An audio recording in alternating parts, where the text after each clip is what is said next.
and welcome everyone. I look forward to this evening's presentation. Before we get started, I'd just like to do a little introduction on myself so you know who the man behind the voice is. My background is I have a master's in bioenergetics. I was a marketing manager for Wellbeing Massage in Utah County. At the same time, I ran my own bioenergetic practice.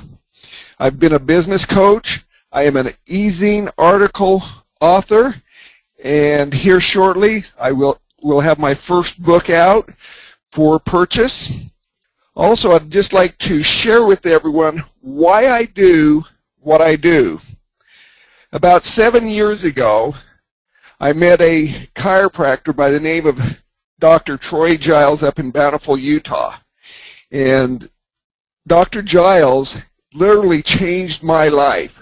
And I will share a little more of my personal story as we go along. Because of the way that my life was changed, I look forward to changing your lives and other lives of those in the complementary alternative medical field. And I'm excited to bring this information to you today. This information will change the way you think about your business, change how you run your business, and will help you change the lives of your patients for many years to come. So welcome to 6 dangerous trends facing chiropractic that could put you out of business. What you must do not only to survive but thrive for years to come. I would like to congratulate each and every one of you for showing up this evening. It shows me that you have a commitment to your business and your practice and to your patients. And because of your commitment, I want to give you my commitment that I have for this evening. And that commitment that I have for you this evening is I want to promise you that you will get at least one idea that you will be able to take back to your practice and implement immediately tomorrow to help you to start thriving, not just surviving. I've always looked at every seminar, every book, every training session I've ever gone to. If I can receive one piece of gold to come out of that, then it was well worth my time as well as my investment. As practitioners, there are 3 results you should get every time a new patient walks through your door. The first one is, I want more of you. The second one is, passionately tell others about you. And third is, they should come back to see you for years to come. Now, if you're not getting these results, you're going to hit some hard times because someone else, some other practitioner will learn what these 6 trends are and how to utilize them for their benefit, and they will take your patients away. But no worries, because you are here tonight. So let's continue on here.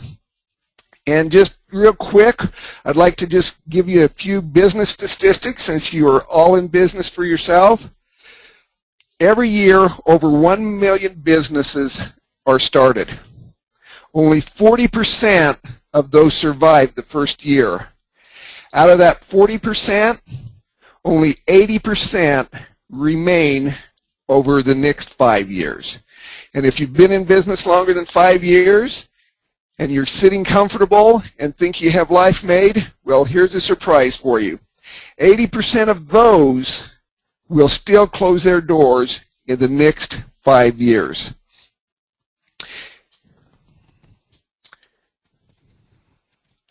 Now, there's some problems here for chiropractic. Chiropractic income is going down, expenses are rising, and chiropractors are facing a multitude of issues. And that was back in December of 2007, and we all know what has happened since that time. If my memory serves me correctly, we had a small minor economic slowdown in 2008, which became a hard break in the fall of 2008, and those breaks have not been released yet. And so if chiropractic income was going down a year and a half ago, What do you think has happened to it since then? Now, how many of you feel like this gentleman on this picture will treat for food? My guess is from the SBA, 6 out of 10 chiropractors that are on this call are wanting to hold that sign up. 6 out of 10 chiropractors are either unhappy with their current level of their practice, or worse than that, some of those doctors are in danger of closing their doors due to cash flow problem. Most generally, that cash flow problem is attributed to not enough patients and money coming through the front door. Just as a quick brief highlight that's going on here, the topics we'll cover is 1, how third-party payers are taking money out of your pocket. Whatever happened to Dr. So-and-so, you know, the chiropractor that worked down the street from you but is no longer in business. You are your own worst enemy. What is happening with market share? The disappearing of your patients. Who will take money out of your pocket next? So those are all pretty serious events that's going to take place, but don't worry, before we get off the phone, I will give you solutions to combat those. Before beginning, let's just take a quick look at the positive things that has happened in the chiropractic industry. Number 1, patient satisfaction with chiropractic care is generally much higher than that of medical doctors. Second is the Department of Veterans and Department of Defense have both accepted chiropractic as a legitimate treatment. And third, evidence of spinal manipulation is promising. There's research out there showing that what you do really does benefit the patient. But with all that said, there are still many healthcare providers that either are neutral or actually hostile towards your profession. And as you all know, major insurers continue to cut their coverage on chiropractic. So the first trend is shrinking reimbursements. Insurance coverage covering chiropractic services peaked in the late 80s. And then along came 1992 when President Bill Clinton was elected. Now, if you remember back to that time, President Clinton promised that he would have health care reform within the first 100 days of his administration.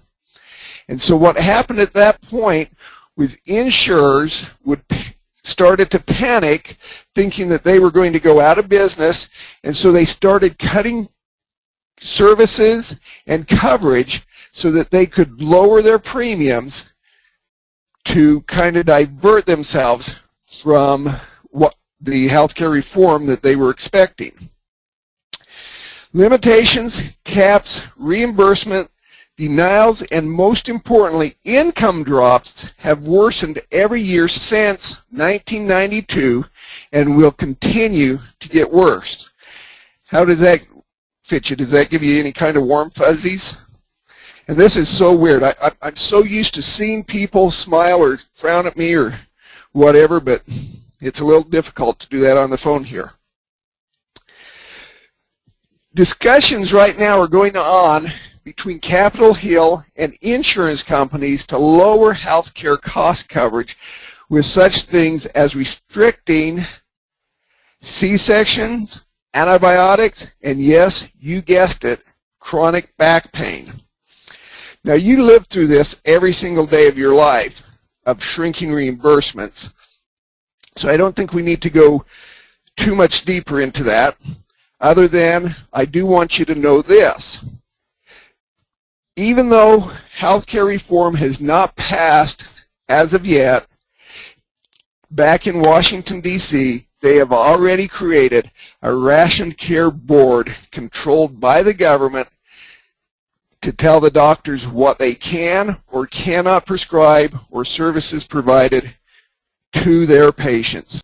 The second major trend that you're facing is the disappearance of the solo practitioner. In 1995, 76% of all chiropractic doctors were solo practitioners. In 2005, that number had decreased to 70%. Now, you may look at that percentage and say, well, that's no big deal. That's not a big significant number. But remember, trends do not start out big. They start out little, and then they build and they build. And to see what the possibility could be in the chiropractic industry, we don't have to look any farther than the massage therapy industry. Has everyone heard of a company called Massage Envy? If you haven't, you will shortly. Massage Envy started out in 2003 with 27 franchises. They grew that to over 400 franchises by the year 2008. Total members doubled, actually more than doubled, between 2006 and 2007, from 121,000 to 260,000.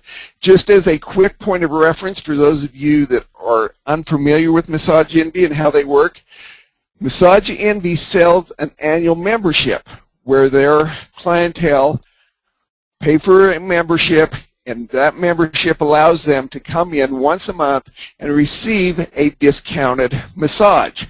And then any additional massages, services, or products that they buy are then paid for at full retail. Their expected growth and what they are actually doing right now, or they are opening 15 to 20 new franchises each and every month, and that is expected to grow to 1,200 within the United States. So my question to you is, when is some entrepreneurial genius going to think of the same concept for chiropractic? Now, many of you may be thinking, oh, that's not going to affect us. We're trained, we're educated, we're too complicated, we're too technical to be franchised like that. Well, let me share this with you. I actually have two friends down in the Phoenix area right now that are taking the Massage Envy concept and doing it to dentistry. As of 2 months ago when I visited with my friend, they had 6 franchises right there in Phoenix, and they were in the process of raising capital to take this franchise national, just as Massage Envy. So it can and will happen eventually. Now, the third trend is the growing number of practitioners. Now, this first representation of the numbers that I'm going to show you here real quick, I just want to clarify one thing here so that you understand what's going on. It's going to show a number of chiropractors. Now, this is not total for the nation. It was done by the U.S. Census Bureau, and what they did was they took major cities and just tracked the growth of chiropractors over a matter of years.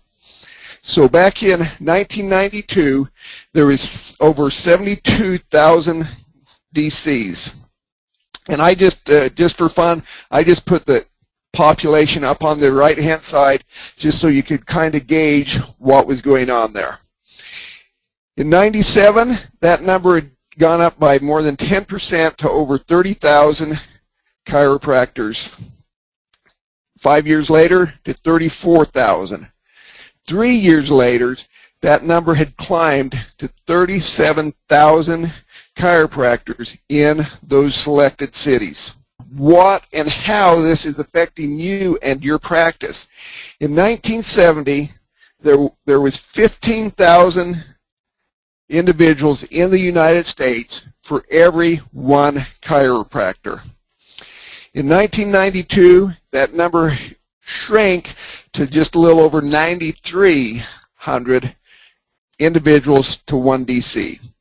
In 97, that number continued to shrink to just shy of 8,800 to one. In 2002, that number had shrunk to 8,400. And in 2005, that was down to 7,849. Now, most of you may be thinking, well, shoot, 7,800 patients, that's not bad. I could live with that. Well, as we continue on, you'll see why that shrinking number of potential patients that you have is going to affect your income dramatically. In 2006, these are actual numbers from a reputable source here from Greg Stanley.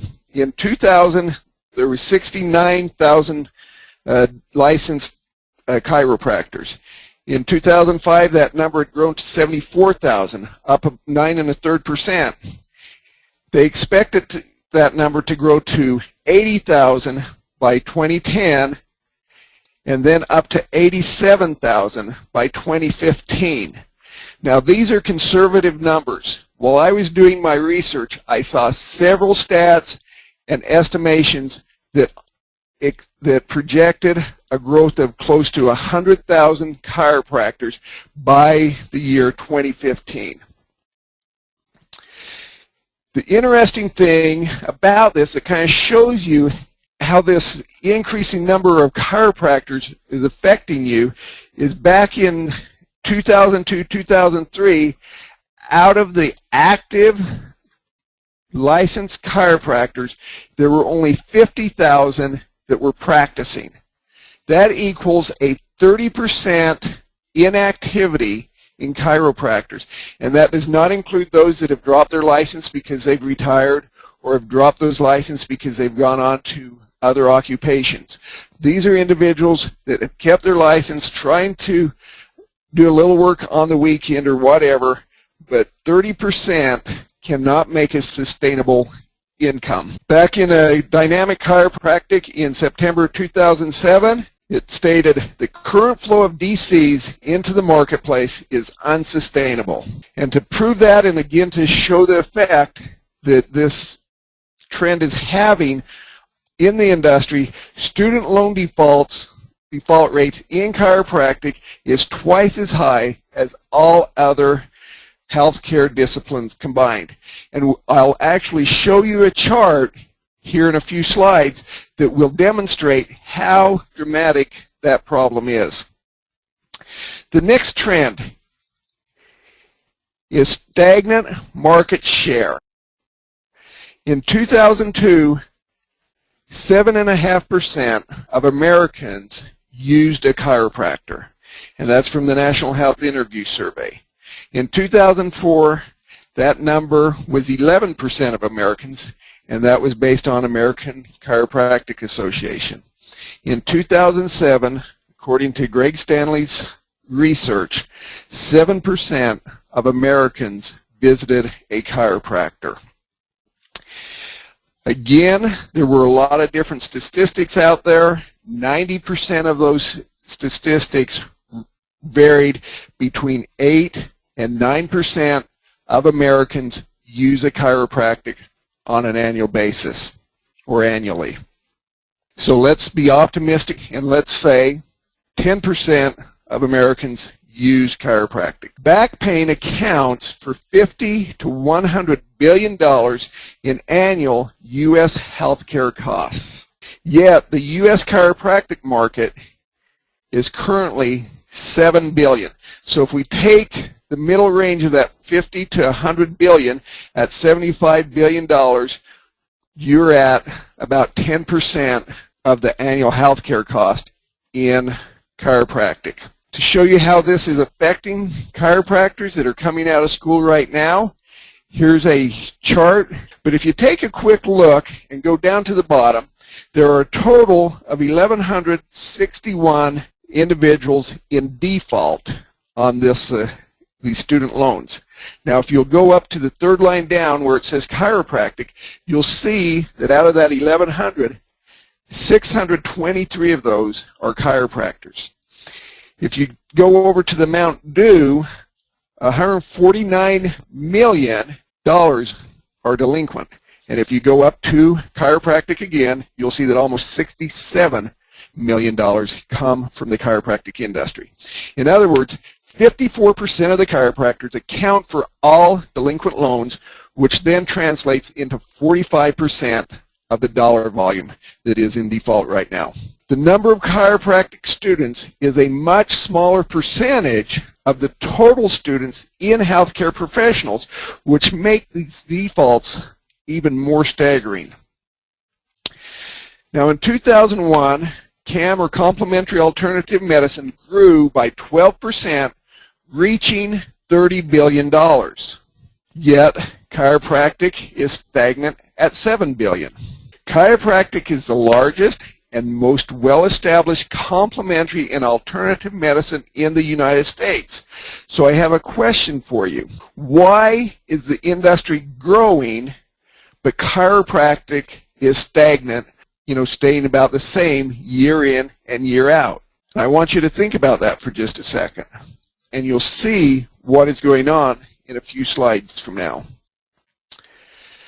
In fact, this one actually gives you a little teaser onto why the chiropractic market is staying stagnant and the rest of the industry is growing.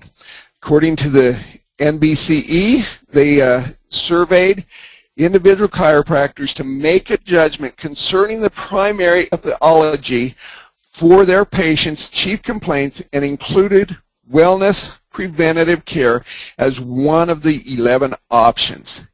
Responses for wellness and preventative care averaged 9.3%. How I interpret that, on average, 9 to 10% of your patients come back for wellness and preventative care. Now, obviously, that number varies depending upon how long you've been in business. Obviously, someone that's been in business 10, 15, 20 years is going to have a larger percentage than those that have just been in the, out of school and been into practice 2 or 3 years. But the NBCE took this survey one step farther, and when asked, 95.8% of patients believed that maintenance care was either considerably or extremely valuable to their health. So my question to you is, where's the disconnect? On average, you have 10% of your patients coming back for preventative maintenance care, yet in reality, 96% of them want that. The next trend is competition from other healers. And this is just a little chart to show you the forecast of chiropractors as well as other healers in the industry. Between 2002 to 2012, it was expected for chiropractors to grow by 15%, physical therapists by 35%, massage therapy by 27%, and acupuncturists by a whopping 77%, all of which reduces your fee and takes patients away from you. Physical therapists will be the largest draw away from chiropractors. All 50 states are or have already upgraded their educational progress to Doctor of Physical Therapy, giving physical therapists direct access to the patient and to the patient's records. The good news, as we mentioned earlier, is that research confirms the value of spinal manipulation. However, with that comes growing competition. The following healthcare providers are now being trained in spinal manipulation, if you can believe it. There's physical therapists, there's osteopaths, there's massage therapists, there are physicians, and there are nurses, and watch this adjustment. So each and every one of these individuals are taking patients away from you because of the good news, the research proving that spinal manipulation helps. These individuals want to get in on the deal. And the proof of this, in the early 90s, 6% of manipulation was performed by someone other than a chiropractor. In 2002, that number had risen to 10%. Again, you look at that number, and it's not doesn't appear to be a huge increase or a huge trend, but going from 6 to 10% is actually a 60% increase in 8 to 10 years. And again, trends start small And then, just like a wave, they grow and grow until they get out of control. And so these folks are coming upon you. Currently, there are twice as many physical therapists as chiropractors, and that number or ratio is not expected to shift significantly in either direction in the future. Other competition that you're working against is 1, exercise. Number 2 is behavioral therapy. Both of these have been found to have empirical support. Okay, the 6th and final trend that is facing us is healthcare reform.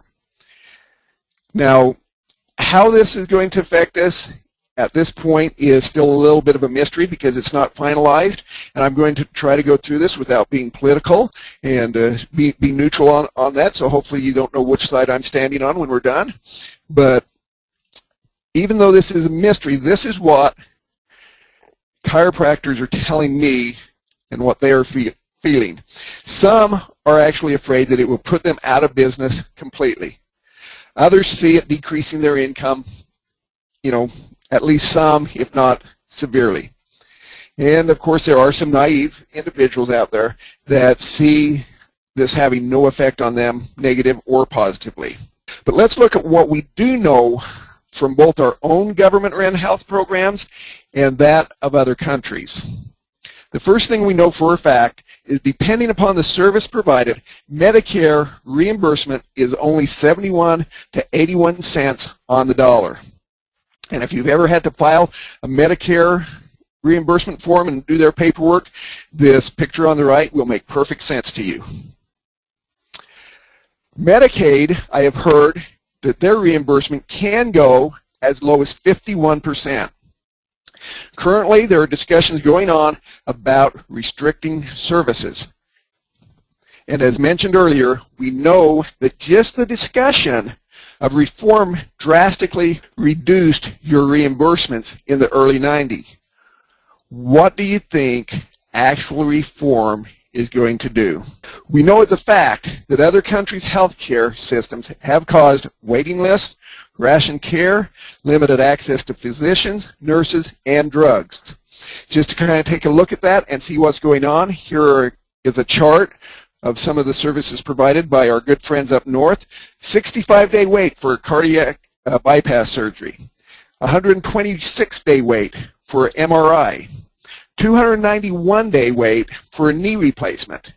Now these, to me, are pretty serious complications, diseases, things that need to be taken care of on a rapid basis. So my thought is, how long do those minor illnesses have to wait before they really become effective? And just as a side note, before the presentation tonight, I was watching the news for a minute, and for those of you that have not heard, the Senate Health Committee passed out of committee, if that makes any sense to you, a health care plan that will now go to the Senate for debate. And this plan does include a government-run option. A Canadian doctor earns 42% of what U.S. doctors earn, and it is even worse in Europe. 11% of doctors trained in Canada moved to the U.S. to practice due to purely economic reasons. Now, I have friends, I have neighbors from Canada. I'm assuming that most of you, if not all of you, have friends or know someone from the Great White North, and they have shared stories with you of individuals that drive across the border on their own dime, find a doctor, find a hospital, find a surgeon, whatever they need, and they pay cash for those services because they cannot get those services in Canada. In fact, going back to the Canadian chart with the waiting list, I heard just a couple weeks ago they were talking, they'd sent someone up to Canada to look at their healthcare program, and they came back, and because of the restriction of the healthcare program up there and the waiting list, the entrepreneurial spirit is starting to kick in, and there actually are entrepreneurs starting up little clinics for people to come in and pay cash and bypass the Canadian healthcare system. So now they at least don't have to travel across the border to receive that. How is this going to affect you? No one really knows yet, but it will affect you. I guarantee it. Now you can look at this news of this healthcare reform and these other trends as the end of your career, or you can look at them as an opportunity. According to Peter Drucker, a great business consultant from the 70s, the entrepreneur always searches for change, responds to it, and exploits it as an opportunity, which leads us into the solution and how you can take these trends and exploit them for your benefit as well as the benefit of your patients. Now, in my research, I actually found two possible solutions for these trends. The first one is a medical home model. Now, this has been passed in Iowa, and they are looking to expand it across the country. This allows doctors of chiropractic to be primary care physicians. The philosophy is to focus on patient wellness, treatment overall, human body. That sounds great. Health coaching by the doctor, you, or a RN or LPN.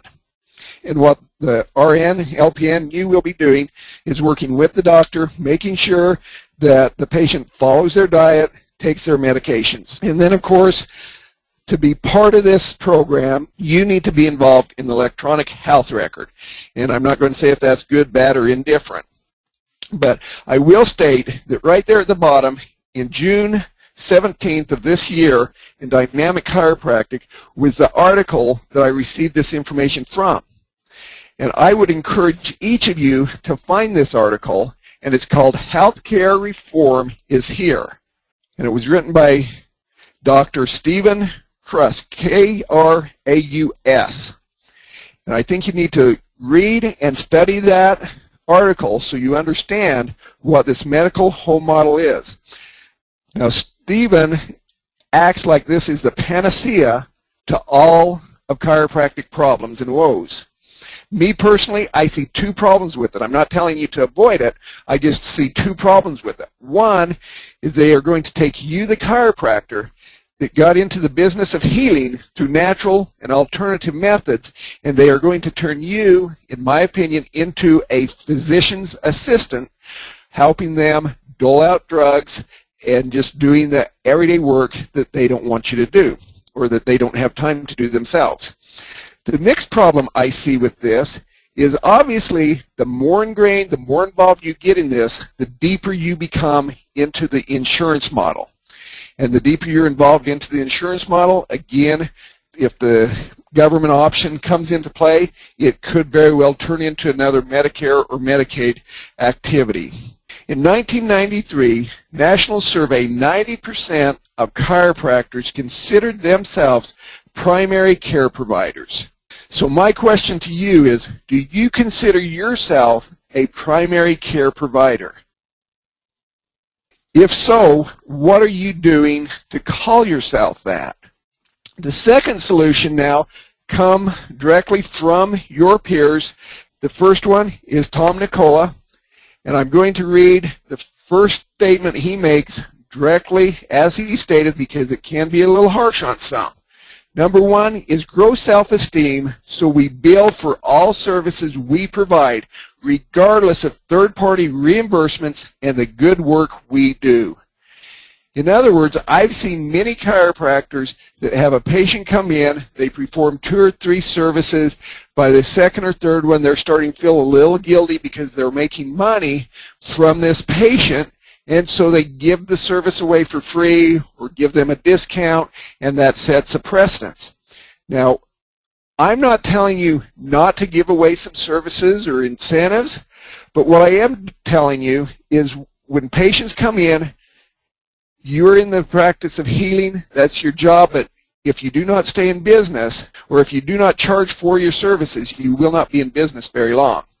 Now, if you want to be philanthropic, great. Take 1, 2, 3 individuals or families, whatever your practice can bear, and take these individuals that absolutely cannot afford your service and treat them each and every month. But everyone else charge for their services. He then went on, the second option was to develop additional revenue streams by providing ancillary products that benefit your patients.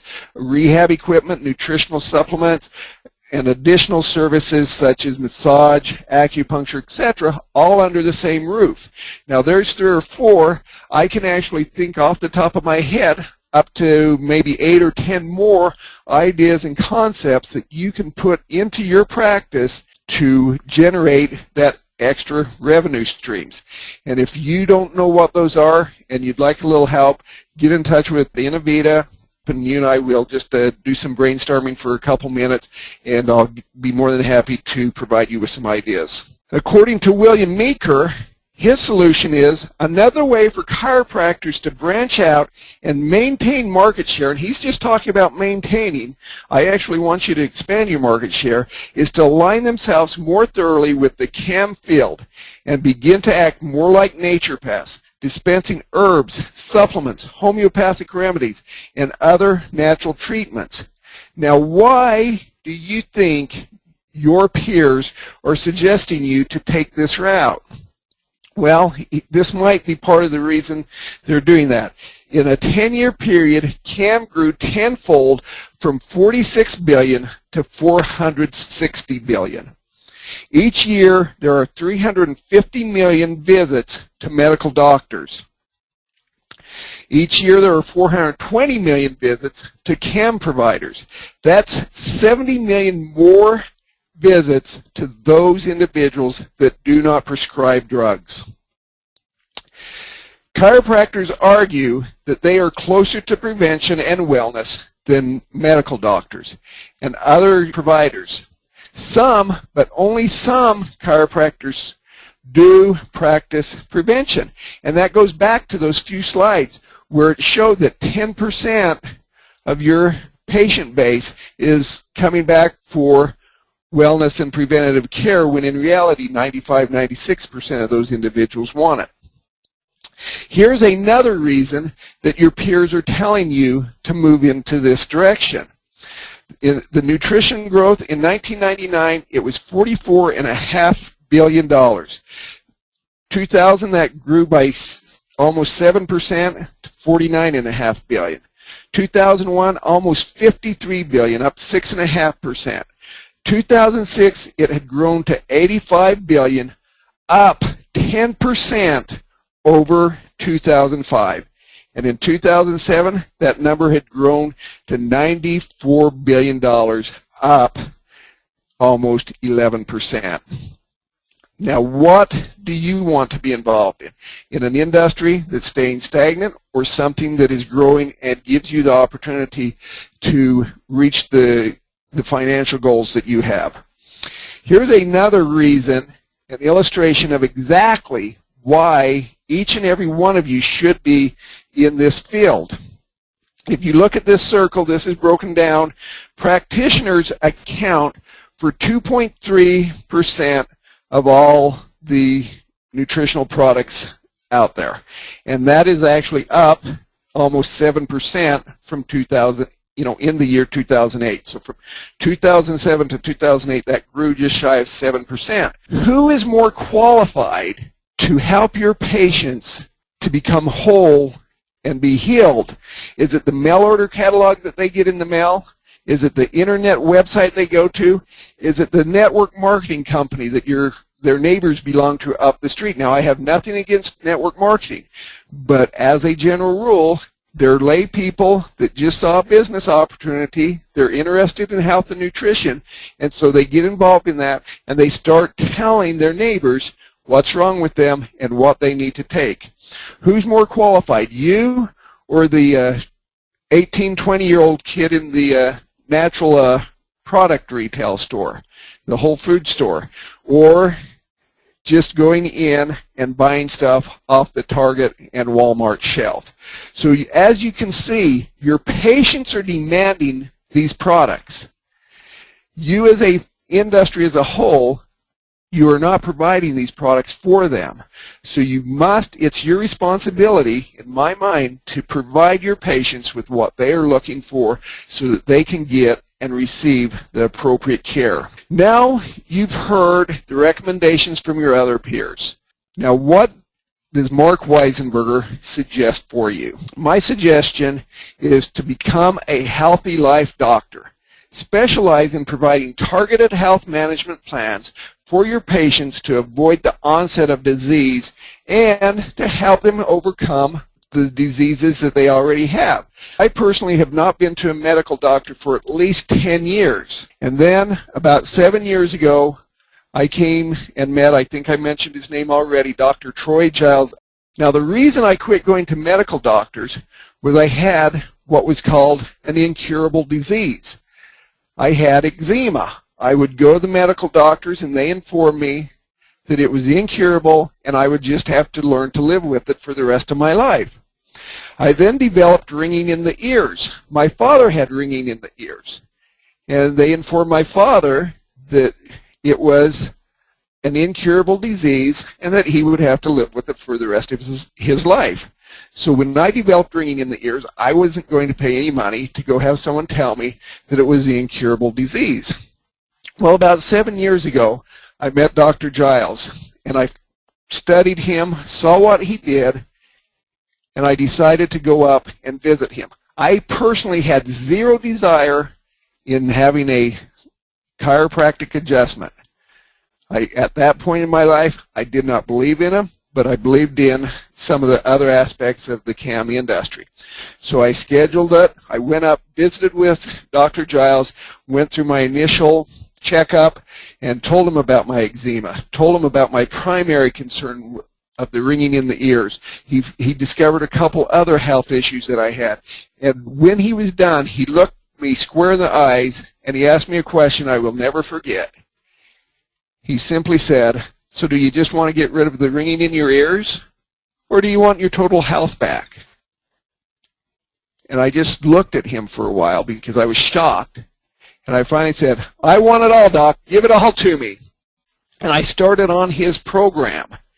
And within the first week, the ringing in the ears started to subside.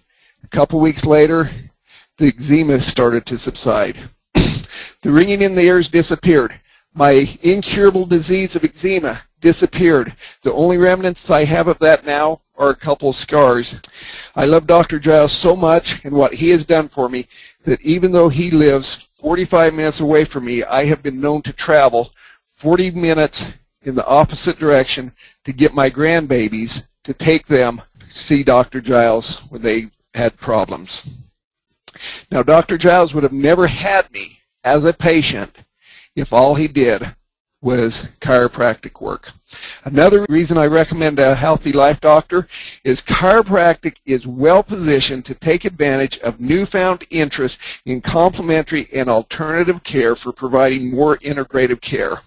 Right now, with the healthcare reform, there's a discussion going on, and it talks a lot about wellness and preventative care. If more patients are put into the system, when and where and how are these medical doctors going to find time to teach their patients about wellness and preventative care?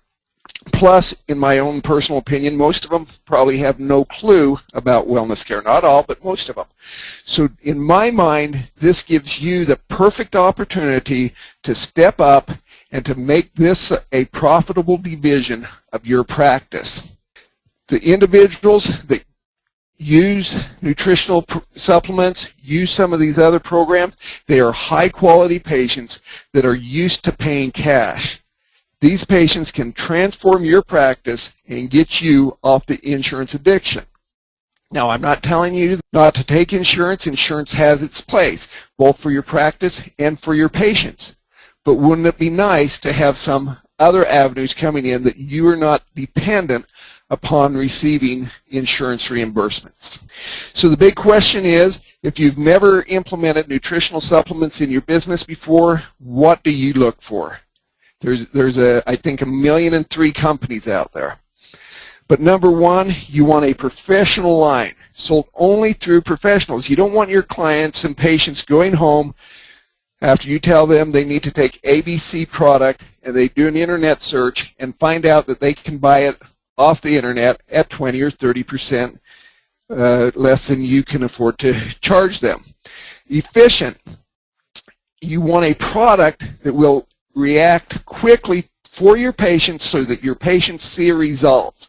Probably 5, maybe 6 years ago, I actually went to a seminar training, and I won't use the company name, but they suggested product X. And the reason they suggested product X was because it was slow acting and it took patients longer to heal, and therefore they had to come back to you longer. My philosophy is get them healed, get them out, and let them refer you in, because after they're healed, you are going to set them up on a maintenance program anyway. Third is a safe product. We don't want any animal glandulars or any other potential dangerous ingredients. Nutraceuticals. I want a product to be organ specific so that when I have a problem with the specific organ, it goes directly to that organ and helps it heal. A manageable product line with a wide range of treatments. In other words, there are some companies out there with 400 plus products. You don't want to have to deal with that for a couple of reasons. One, when you're doing your testing, you don't want to have to go through 400 products to find out what your patient needs. Secondly, we don't want you to have that huge inventory set up there in your office when you could be better using that cash to run your office. Ease of learning. We don't want to have to go through months and months of a learning curve, but we want to get you up and going. And then, of course, customer service that's dedicated to helping you. These are the 7 reasons that I chose to work with Inno-Vita, is because in my mind, their products are absolutely the best. Now, just as a quick recap on what we've covered tonight is 1, shrinking reimbursements.